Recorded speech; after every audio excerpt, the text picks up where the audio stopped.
तसं तर आठवड्यातून एकदाच मिळणाऱ्या रविवारच्या सुट्टीमध्ये भंडारदऱ्याला तर निघालो होतो, पण जाताना घरचे म्हणले का कोलारला एका अशा मंदिरात दर्शन घ्या जिथे तुम्हाला एकाच मंदिरात 3.5 शक्तिपीठांचं दर्शन होईल। मग मी तिथलं दर्शन तर घेतलंच, पण आज मी तुम्हाला महाराष्ट्रातला असा धबधबा दाखवतो का तो जर पाहिला ना तर तुम्ही जगप्रसिद्ध असणारा नायगरा धबधबा तर विसरतानाच, पण तुमच्या तोंडून आपोआप शब्द निघतील।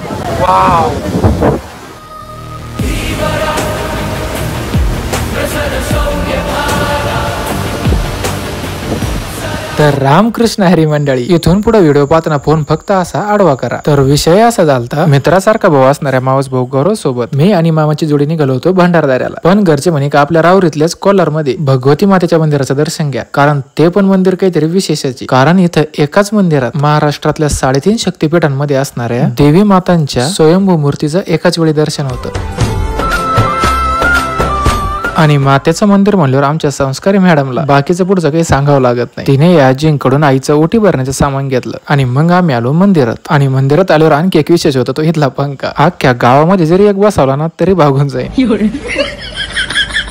पण काही म्हणा, मंदिरातले सिंह महाराज, समोर असणारे कासव महाराज आणि एकंदरीतच मंदिराचं भव्य दिव्य बांधकाम हे खरंच खूप सुंदर होतं। मग आम्ही जोडीने मंदिरात येऊन दर्शन घेतलं आणि आईची ओटी भरली आणि खरंच समोरचं दृश्य खूप अद्वितीय होतं, कारण समोर महाराष्ट्रातल्या सगळ्या 3.5 शक्तिपीठांमधल्या म्हणजेच तुळजापूरची तुळजाभवानी माता, माहूरची रेणुका माता, कोल्हापूरची महालक्ष्मी माता आणि वणीची सप्तशृंगी माता, या 4ही कुलदैवतांचं दर्शन होत होतं। मग दर्शन झाल्यानंतर सिंगल असणारे गौरव शेठ म्हणले का चला आता एक ग्रुप फोटो काढतो, पण त्याला म्हणलं नाही तू पण फोटो मध्ये आला पाहिजे। मग या भावाला म्हणलं का फोटो काढतो का, तर बिचारा चालू सायकल स्टँडवर लावून आमचा फोटो काढायला आला आणि त्यावेळी त्याला पण माहित नव्हतं का तो किती फेमस होणार आहे, पण भावाने फोटो पण लय भारी काढले। मग आता आम्ही भंडारदऱ्याकडे तर निघतो आणि वाटेमध्ये पहिला स्टॉप होता महाराष्ट्राचा नायगरा धबधबा, म्हणजेच भंडारदरा परिसरातला देखना रंधा फॉल। मग कोल्हार ते रंधा फॉल असा जवळपास 2 तासाचा प्रवास करून आम्ही पोहोचलो भंडारदरा परिसरामध्ये। आणि अशा ठिकाणी गेल्यावर फोटो व्हिडिओ काढायचे म्हणल्यावर थोडंफार बरं दिसलंच पाहिजे। मग धबधबा पाहायच्या आधी तिथंच एका हातगाडीवर सगळ्यांनी गॉगल घेतले,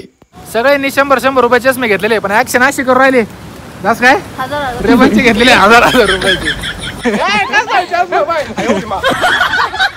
आणि मग जसं आम्ही धबधब्याजवळ आलो, खरंच सांगतो समोरचं दृश्य इतकं मनमोहक होतं का असं वाटत होतं का तिथून निघूच नाही। आणि मग बरेच जण विचारते का हा धबधबा नेमका कुठे आहे, तर हा भंडारदरा परिसरामध्ये प्रवरा नदीवर रंधा फॉल म्हणून प्रसिद्ध आहे। आणि जास्त आनंद याचा वाटतो का आमच्या गावातून जाणारी जी नदी ती हीच प्रवरा म्हणजे अमृतवाहिनी आहे। मग तिथली जरा माहितीच घेत होतो, तेवढ्यात आपला काही फॅन परिवार भेटला। काय म्हणले रामकृष्ण हरी। त्यांच्या संग फोटो काढून मला पण काही फोटोज काढायचे होते, पण नंतर डोक्यात आला का आता सिनेमॅटिकच शूट करू, पण व्हिडिओ काढायला काही आपल्याकडे एक्सपर्ट माणूस नव्हता आणि तिथं मावस भाऊ कामा येणार होता। पण कोणते पण व्हिडिओ आणि कोणत्या पण अँगलने जर काढायची असेल आधी तिची काढून दाखवा लागायची का हे पाय भाऊ असं काढायचंय, काय माहिती मायकून व्हिडिओ काढायसाठी मुद्दाम करत होता का काय।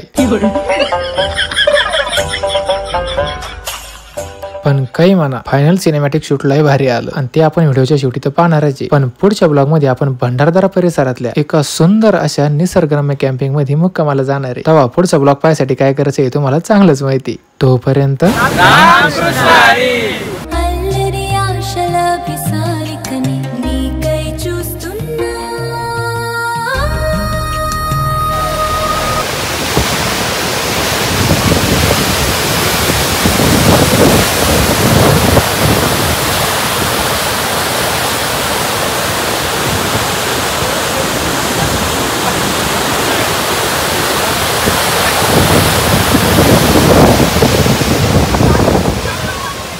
Come on.